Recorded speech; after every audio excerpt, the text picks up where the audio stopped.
But I think that's good advice. Don't be a follower, be a student, right? Take advice but not orders. Take information, but don't let somebody, order your life. Make sure what you do is the product of your own conclusion. Excellent note to make. Make sure what you do is the product of your own conclusion. Not to do what someone else says. Take what someone else says, process it, think about it, ponder it. If it makes you wonder, if it makes you think, then it's valuable. Then when you go take action, make sure that the action is not what somebody told you to do. Make sure the action is the product of your own conclusion. If you'll follow just a little bit of those simple guidelines, I'm telling you, the learning process can be speedy, swift, powerful. Your learning curve can go up, and then applying it to your business, your life, your family, conversations, equities of all kinds. You'll find some progress like I did that first 5 years when I met a teacher willing to share with me, turned my life around. Progress I couldn't believe happened for me. Okay, let's get started. I want to review, I was here last time and we talked about the 5 major pieces to the life puzzle.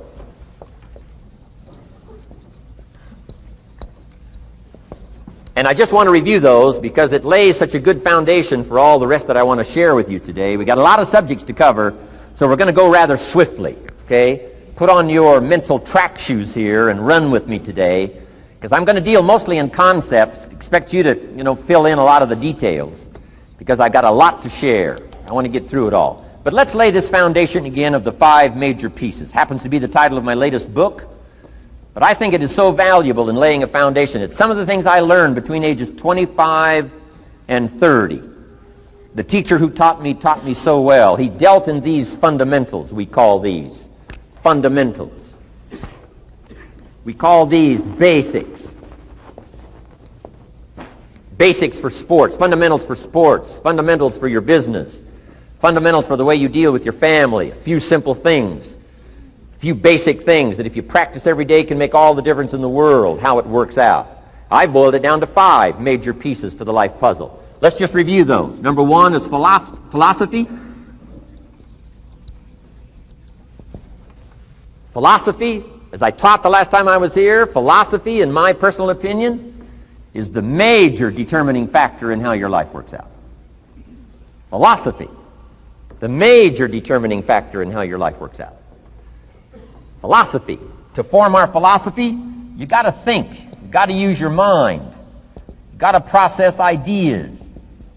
And this whole process over a lifetime, starting way back here when we were children, schools that we've attended, our parents, our experiences, all this stuff that we've processed by the thinking process helps to develop our philosophy. And in my opinion, each person's personal philosophy is the major factor in how your life works out.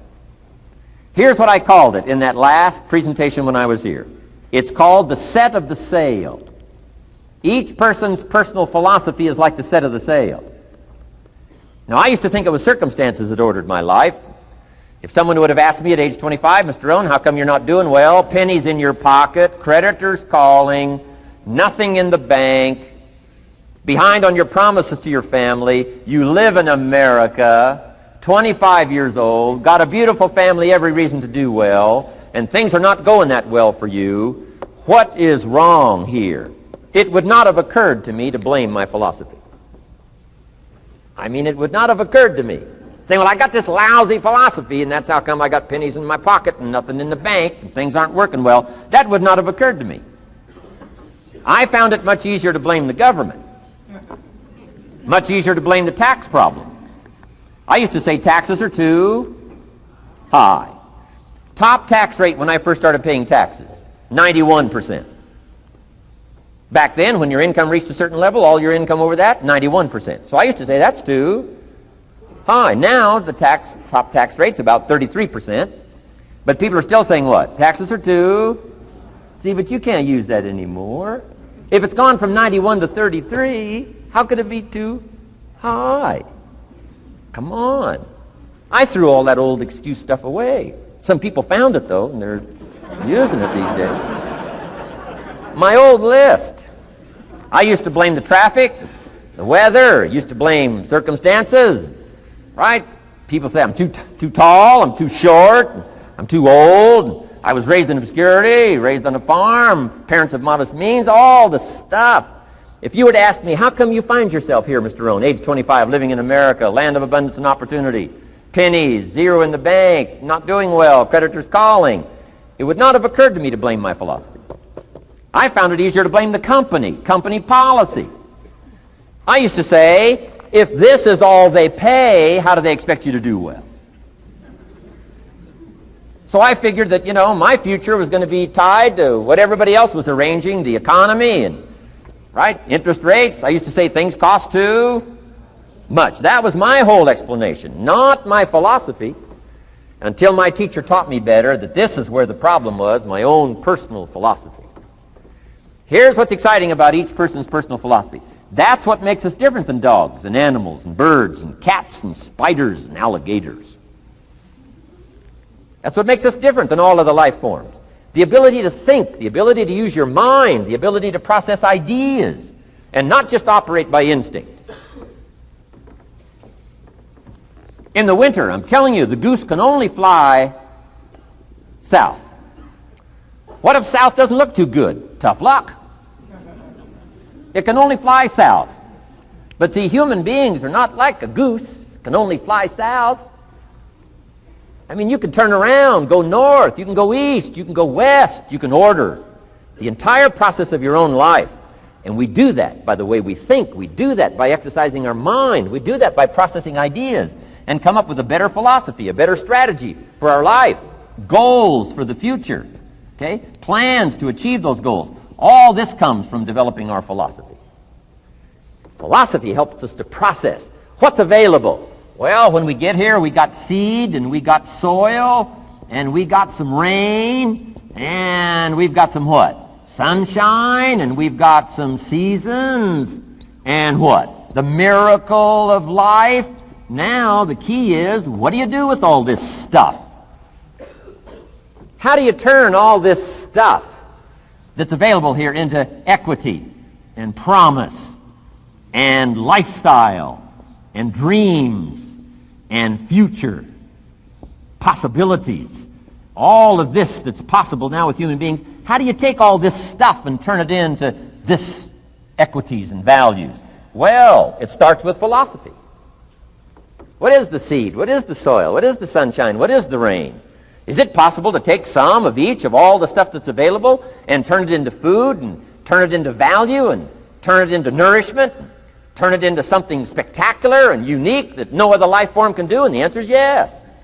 But you cannot deal with all this stuff and what to do with it unless you start refining your philosophy. Think, use your mind, come up with ideas, and strengthen your philosophy. So the seed and the soil and the rain and the sunshine, this is called, the economy and the banks and the money and the schools and everything that's available out there, processing information, what to do with all that, and turn it into equity and value. That is the major challenge of life, my personal opinion. So each person's personal philosophy now is going to determine what you're going to do with seed and soil and sunshine and rain and miracle, the change of seasons. That's it. My personal opinion. Each person's personal philosophy is like the set of the sail. That's what this seminar is for today. Help you to trim a better sail. You don't need a better economy.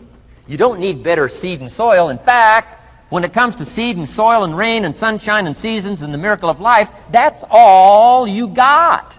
Now, what if you blame this stuff? Then you're blaming all you got. If you blame the economy, and you blame the schools, and you blame the teachers, and you blame the sermons and the preachers, and you blame, the marketplace, and you blame the company and company policy, what else is there? When some people get through with their blame list, there isn't nothing else. That's all there is. And if you blame the only thing you've got to work with, I'm telling you, it's called mistake colossal in not understanding that that's all you've got to work with. And if this is all you've got to work with, then you don't change the seed, and you don't change the soil, and you don't change the rain, and you don't change the sunshine, you don't change the seasons. Right? Guy says, I'll take 3 springs, 4 summers, 9 falls, no winters. No! You can't fool with this stuff. You've got to take it like it comes. then what do you change to make your life work well? You got to start with your philosophy. Guess what I had to do at age 25 in order to change my own future? I had to change my mind. I had to change my thinking. I had to change my philosophy. I was messed up on what was causing my problem.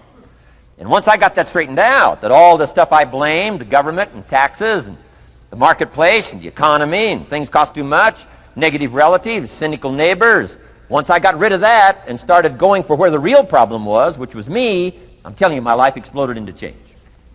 My bank account changed immediately. My income changed immediately. My whole life took on a whole new look and color immediately. And the early results I got from making these philosophical changes tasted so good, I've never stopped the process from that day until this. And I'm telling you, with a little consideration of the refinement of your sail, by setting a better sail, refining your philosophy, your whole life can start to change from today on. You don't have to wait till tomorrow. You don't have to wait till next month. You don't have to wait till spring. You don't have to wait till 93. You can start this whole process immediately. I recommend it. Now, some people do so little thinking, they don't even have their sail up. I mean, you can imagine where they're going to wind up at the end of this week, at the end of this month, at the end of this year. Now's the chance to change, process all this information. So number one is philosophy. Okay. And we dealt with all that, where we get ideas from personal experience, from other people's experiences. I don't want to get into all those details because we covered that the last time I was here. But philosophy, that's number one, my personal opinion. Each person's personal philosophy. Here's the definition of success and failure. Just make this note. Here's failure. A few errors in judgment, repeated every day. Now, you can automatically assume, Mr. Rohn, I say, I can understand that. A few errors in judgment repeated every day. For 6 years?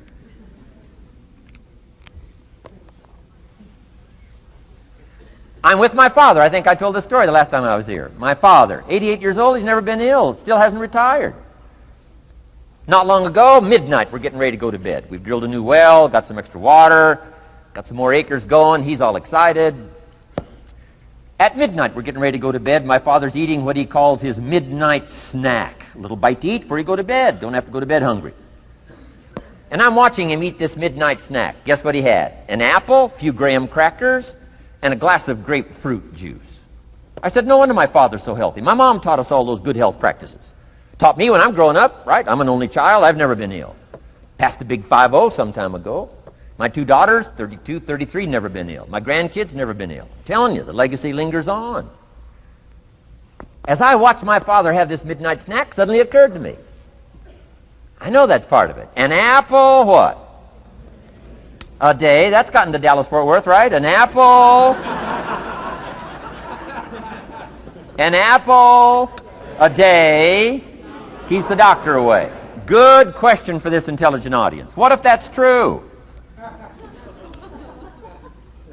You say, well, Mr. Rohn, if that's true, that would be easy to do. Then what's the problem? It's easy not to do. It's easy not to adopt it as your own personal philosophy. Or the guy messed up the saying. Guy says a Hershey bar a day. Say, no. No. You've been watching too much television. It is not Hershey bar. You got to be smarter in philosophy than to fall for the Hershey bar a day when it's an apple a day. You've got to be smarter than that. And if you make that kind of an error in judgment every day for 6 years, I'm telling you, it'll accumulate into disaster. Sometimes the first year you say, well, you know, I'm so healthy now, what difference is it going to make? You've got to be smarter than that. Just because disaster doesn't fall on us at the end of the first day doesn't mean disaster isn't coming. You've got to be so smart that you look down the road and say, will the errors in my present judgment of philosophy, what's that going to cost me in 1 year, 6 years, 1 month, 6 months? I'm telling you, the money cost and the health cost and the success cost is too gigantic if you'll look down the road a little ways and say, are there errors in my current judgment like an apple versus a Hershey bar? Is that just a good illustration of some of the rest of my errors in judgment? If it is, That's where I found myself at age 25. I started working when I was 19. I met my teacher who helped turn my life around when I was 25. That's 6 years. At the end of the first 6 years of my economic life, I've got pennies in my pocket. I've got nothing in the bank. The creditors are calling saying, hey, you told us the check was in the mail. I'm embarrassed. I'm behind on my promises. I live in America. I'm 25-year-old American male. I got a nice family, every reason to do well. And I'm messed up. Now, what's messed up? I used to think it was the community that was messed up, and the country was messed up, and the government was messed up. If those Democrats ever get in the White House, that'll really mess things up. If the Republicans stay in power, that'll really mess things up. The economy was messed up. Interest rates are messed up. I thought all this stuff was messed up. Then I found out that's not what was messed up. I was criticizing the only thing I had to work with. What was really messed up was my own personal philosophy. My own errors in judgment in my own personal philosophy brought me in 6 years to pennies in my pocket, nothing in the bank, and trying to explain why I wasn't doing well, living in America, 25-year-old American male, got a family, every reason to do well. Now, once I understood this, here's the formula for failure: errors in judgment, being lax about developing your own personal philosophy. I'm telling you, it's called accumulated disaster. It doesn't matter whether it's your health or your bank account. Guy's got an empty bank account, probably has high cholesterol. Why? Over the last 6 years, he never paid attention to either one. And it doesn't matter whether it's a dollar, or whether it's your money, or whether it's your cholesterol count. All you got to do is commit the errors, and just because disaster doesn't fall on you at the end of the first day that you don't eat an apple. You say, well, I didn't eat an apple today, and tonight I'm not ill. Well, you got to be brighter than that. Someday you got to leave first grade. The reason we make those first grade desks so small so they won't fit at age 25. I mean, right? You don't belong here anymore. Come on. Now let me give you the secret to success. The formula for failure: a few errors in judgment repeated every day for 1 month starts the weakness, starts the disaster process. You can imagine what happens in 6 years. Now here's the formula for success: a few simple disciplines practiced every day. And you've started a whole new process called a whole new life. A few simple disciplines practiced every day. And if you decide today to go for the apple instead of the Hershey bar, I'm telling you, you have begun the process of turning your life around. And if you keep up that process, not only with your health habits, but with your money habits and with your communication habits, with your sales habits and management habits and every other habit that you've got, if you'll start that process, eliminate the errors and replace it with disciplines practiced, I'm telling you, you can start this process of life change immediately. After today, you don't ever have to be the same again. Only by choice. You don't have to walk out of here the same as you walked in today. Only by choice. You can start a whole new process. And you say, well, Mr. Rohn, is it that simple? Yes, it's that simple. Where else would you start but with an apple? You don't have to start with something staggering. What if you should be walking around the block for your good health and you don't? What'll that do in 6 years? I'm telling you, the word is disaster. You could and you should and you don't. Here's an even stronger word. You won't. I mean, don't might mean you're careless. Won't probably means you're stubborn. And either one's called disaster. Could, should, don't. I'm telling you, that's why at the end of 6 years, I found myself with pennies in my pocket, nothing in the bank, creditors calling. Could, should, won't. Could, should, don't is called disaster. Now, how do you change all that? The next 6 years, I got rich. The next 6 years, I became a millionaire. By the time I'm 31, I'm a millionaire. How about that? You say, well, Mr. Rohn, what happened? Well, strangely enough, during that second 6 years of my economic life, the government was about the same. I'm telling you, taxes were about the same. My negative relatives were the same. I'm telling you, the economy was about the same, and prices were about the same, and everything else was about the same. Circumstances were about the same. Then how come I got rich? How come I totally changed my life? I was not the same. Somebody says, well, what did you go to work on to do all that? I started with my philosophy. I started amending my errors by doing some better thinking, changing my mind, coming up with ideas that I didn't have before I met my teacher. And once that whole process started for me, I'm telling you, I changed my whole life. Within a 6-year period, I was never the same. And I've kept up that process all these years. One of the reasons why I'm here is to continue my craft. I don't want the day to come someday somebody says, you should have heard Jim Rohn 10 years ago when he was really terrific. Guess what I want people to say? I heard him 10 years ago, but you should hear him now. I'm telling you the man works on his craft. I'm telling you the man's done some extra reading. I'm telling you the man doesn't miss a trick. I'm telling you he's worked hard on himself. That's why he's able to deliver like he does. The same thing can happen for you as a teenager. It can happen to you as a mother, as a father, as a business person, as a salesperson, running a business. Doesn't matter. Management, wherever you find yourself. This is the process called personal change. And what I say to start with is start with your own philosophy. Your philosophy is going to determine whether or not you go for the disciplines or continue the errors that's called potential disaster. And everybody has it within their power. Well, it was so happy for me to find out at age 25, Mr. Shoaff said, Mr. Rohn, you don't have to change countries. But you do have to change philosophy. And if you'll change philosophy, not country, you can turn around your income, you can turn around your bank account, you can turn around your skills, you can become capable, powerful, sophisticated, healthy, influential, all the other equities that you could possibly want out of your life using the only stuff there is and not trying to change any of this stuff. Appreciate all of this stuff with all of its ups and downs, with all of its mystery of why it works and sometimes it doesn't work. Don't challenge this. You don't have to ask for another planet. You don't have to ask for another country. Just ask for another book. Ask for another seminar. Ask for another idea. And you can start this whole process of personal life change. Now, I could spend the whole day on philosophy, because that's where it is. If I could get you intrigued with that enough to study it, enough to ponder it, to where you would pick up the commitment like I did and say, hey, as simple as an apple a day, as simple as a walk around the block, why not start right there? If you don't start there, where else are you going to start? Might as well start where it's easy, and then go to the more complicated disciplines. Because if you can't handle the simple disciplines, how can you handle the complicated ones?